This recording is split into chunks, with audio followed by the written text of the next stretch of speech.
खुलुमबाय बे समाव बडलेण्ड इंखं टेलिभिजननि स्टुडिअ'आव आंनि हा ब्रह्म दिनैनि गाहाय रादाबफोराव दङ।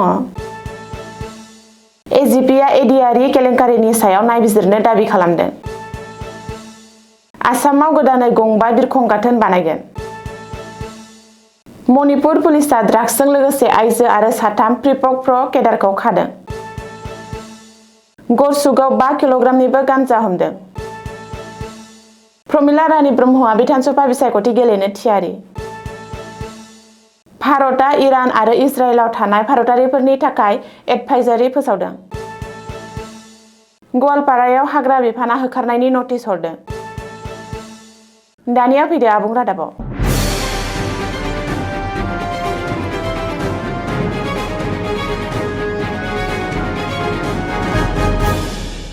ओनसोलारि राजखान्थि हान्जा असम जातीय परिषद सुंदयै एजिपिआ आसाम डाइरेक्ट रिक्रुटमेन्ट आनजादाव जानानै थांनाय बेले-बेजे आरो केलेंकारिया दुखुनांथाव आरो गोथौवै साननो गोनां बाथ्रा होननानै बुंदों। लोगोसे बे केलेंकारिनि सायाव गोख्रों नायबिजिरनो दाबि खालामदों एजिपिआ। एजिपिआ मोनसे स्टेटमेन्टनि जोहै अजद होदों दि माखासे बिजाथिफोरा नंखाय फोरमानलाइफोर बाहायनानै रिजार्भ पस्टफोरखौ मोननो नाजादोंमोन। बिफानारि बिबानगिरिफोरा फोरमायनाय बायदिब्ला सा 98 बिजाथिफोरखौ सिगांनिफ्रायनो गनायजाथावै होननानै फोसावनाय जाबाय आरो थगायनो नाजानाय सुबुंफोरनि हेंथायै केस होनाय जागोन। रिपर्ट बादिब्ला सा 123 बिजाथिफोरनि हेंथायै अजद होनाय बादियै साहा ट्राइब आरो आदिबासि बिफाननि बिथोनाव गोदानै डकुमेन्टस भेरिफिकेसन खालामनाय जायो।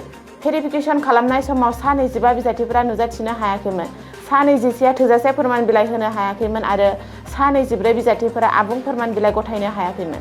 बबेखानि बे मोनदांथिफोरा थिसनथाइ खान्थिनि गोरोंथि आरो फोथायजाथावथिनि सायाव गोख्रों सोंथि सोमजिहोदों होननानैबो एजिपिआ बुंदों।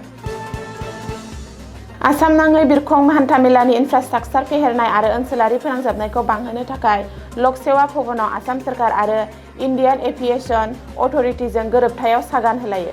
आसामाव गोदान ग्रिनफिल्ड बिरखं गाथोननि सार्भे खालामनायनि थाखाय बे गोरोबथाखौ खालामनाय जादों। बे हाबाफारियाव गिबि मन्थ्रि डक्टर हिमन्त बिश्व शर्माया गावनि बिबुंथियाव बुङो दि गोरोबथानि गुबै थांखिया जादों रायजोआव गंबा गोदान बिरखं गाथोन लुफुंनाय।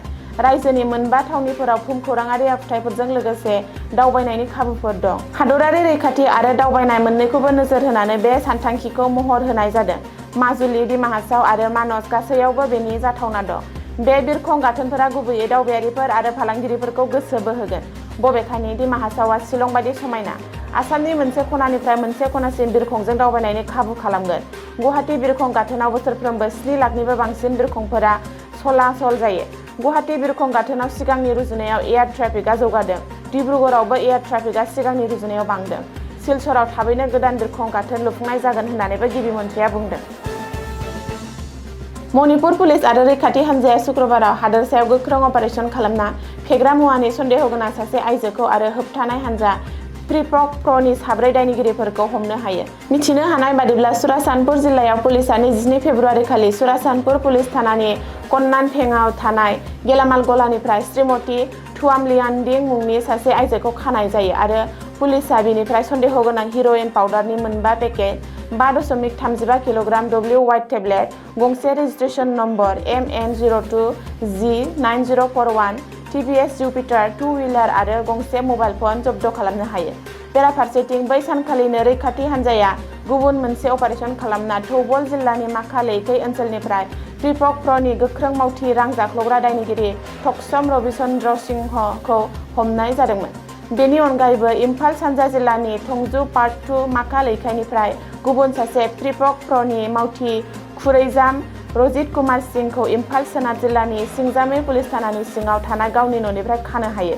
पुलिसनि रिपर्ट बादिब्ला बिबानगिरिफोरा बिनिफ्राय गंसे मबाइल फन आरो आधार कार्ड जब्द खालामनो हादोंमोन। बेनि अनगायैबो रैखाथि हान्जाफ्रा इम्फाल सोनाब जिल्लानि लामसां पुलिस थानानि सिङाव लामडेक खुनौआव थानाय गावनि न'निफ्राय बे हान्जानि सासे सांग्रां केडार खेत्रिमायुम लाइबा मेइतेइखौबो हमनो हाबावदोंमोन। गरसुक पुलिस थानानि सेराव थानाय एएसइबिनि साखाथियाव पुलिसआ सिग्रोमनाय समाव 27 बोसोरनि सासे सुबुंखौ खाना बेनिफ्राय गासै 5.518 किल'ग्राम गान्जा बोखांनो हायो। बे जाथायाव हमजानाय दायनिगिरिखौ रङिया पुलिस थानानि सिङाव थानाय 2 नं टिपकुरिनि थागिरि असिनि दास होननानै सिनायथिदों। अपारेशननि समाव दायनिगिरि दासआ AS01DX6951 नम्बरनि रयेल एनफिल्ड मटरसाइकेलजों दावबायगासिनो दंमोन आरो लोगोसे पुलिसआ बेनिफ्राय गंसे एन्ड्रइड मबाइल फनबो जब्द खालामो। बे समाव जब्द खालामनाय बेसादजों लोगोसे मटर साइकेल आरो मबाइल डिभाइसखौबो आयेननि नेमखान्थि बायदियै गावसोरनि आवथायाव लानाय जाबाय। बिबानगिरिफोरा बे केसखौ लानानै गोनांथार आयेनारि राहा लानायजों लोगोसे फेग्रा मुवा बेसाद नेटवर्कजों सोमोन्दो थानाय फोरमानथिखौ नायबिजिरनाया सोलिगासिनो दं। बारग' मन्थ्रि आरो बिपिएफनि दैदेनगिरि प्रमिला रानी ब्रह्मआ फिन बिसायख'थि गेलेनो थियारि। फिन बिसायख'थि गेलेनो गोसो जानायखौ खौरांगिरिनि सिगाङाव फोरमायदों प्रमिला रानी ब्रह्मआ। पार्टीनिफ्राय टिकेट होयोब्ला आरो रायजो राजाफोरा नागिरोब्ला जानो गोनां आसाम बिधानसभा बिसायख'थियाव बाहागो लागोन होननानै खौरांगिरिनि सिगाङाव बुंदों बारग' मन्थ्रि प्रमिला रानी ब्रह्मआ। मख'नो गोनांदि बिपिएफनि मावथि दैदेनगिरिफोर आरो माखासे आइजोफोरा बिपिएफनि आफादगिरि आरो बिटिसिनि गाहाय मावफुं सोद्रोमा हाग्रामा महिलारीनि अनजालि बिसि सेवली महिलारीखौ क'क्राझाराव बिजाथि महरै मोननो लुबैनायखौ फोरमायनायनि उनाव प्रमिला रानी ब्रह्मआ गावनि मोन्दांथिखौ फोरमायदों आरो पार्टीनिफ्राय टिकेट मोनोब्ला बिसायख'थि गेलेनो थियारि जानानै थानायखौ बुंथियो। बबेखानि आं जेनाखै, आंखौ फेजेनदोंसो। थांनाय 5 बोसोराव आंखौ राजखान्थियारि फेजेनदोंमोन। आं रावनिबो मुं लाया, आंखौ जाय फेजेनदोंमोन बिनो आंखौ नागिरफिनदों होननानैबो प्रमिला रानी ब्रह्मआ बुंदों। इराननि खना खनला साइरेननि सोदोब। खैफोदनि साइरेननि सोदोबजों गोमखांदों इरान। मानोना इजराइल आरो आमेरिकाया गाग्लोबदों इरानाव। ओरैहाय इरान आरो इजराइलाव थानाय भारतारिफोरनि थाखाय सनिबारखालि भारतआ एडभाइजरि फोसावो। आथिखालाव दुंहाव थासारि आरो दावहायारि हालोदाव इरान आरो इजराइलाव जानाय भारतनि नोगोरारिफोरनि रैखाथिखौ नोजोर होनानै एडभाइजरि फोसावनाय जादों। लोगोसे गासैबो भारतारिफोरखौ सांग्राङै आरो रैखाथियै थानो थाखाय सुबुरुन होयो। मख'नो गोनांदि आफगानिस्तान पाकिस्तान दावहा सोलिगासिनो थानायनि गेजेरावनो इजराइल आरो आमेरिकाया इरानाव गाग्लोबदों। आमेरिका आरो इजराइलआ फारफ्रोमबो बिथिंनिफ्राय इरानखौ गाग्लोबदों। बेनि उनावनो इजराइलनि रैखाथि मन्थ्रिया हादोराव इमारजेन्सि फोसावो। गवालपारायाव सोलिगोन फिन होखारनाय एबा इभिक्सन। गवालपारानि सनापुर ओनसोलाव आयेन बेरेखायै दखल खालामनानै थानाय सुबुंफोरखौ होखारनायनि नटिस जारि खालामदों हाग्रा बिफाना। थागिरिफोरा मिथिहोनाय बादिब्ला हाग्रा बिफाननि नटिसआ 15 साननि गेजेरावनो गावबा गावनि न'निफ्राय ओंखारलांनो थाखाय बिथोन होनाय जादों। बेनि जाउनाव 80सो नखरफोरनि गेजेराव गिखांनाय थासारिया सोमजिदों। जाय नखरफोरा 1960 मायथाइनिफ्रायनो बे हायाव थाबोगासिनो दं। बबेखानि बे हाया सरासनस्रायै हाग्रा ओनसोल दखल खालामनाय नङा। माखासे हाया पाट्टा गोनां। थांनाय 10 बोसोर सिगांसो हानि पाट्टा होनाय जादोंमोन। नाथाय बे ओनसोला दाहिकाटा रिजार्भ फरेस्टनि सिङाव फैयो आरो हाग्रा बिफाननि बादिब्ला पाट्टा होनायखौ बोखांना लाफिनबाय। दिनैनि रादाबा एसेनोसै, गोजोन्थों।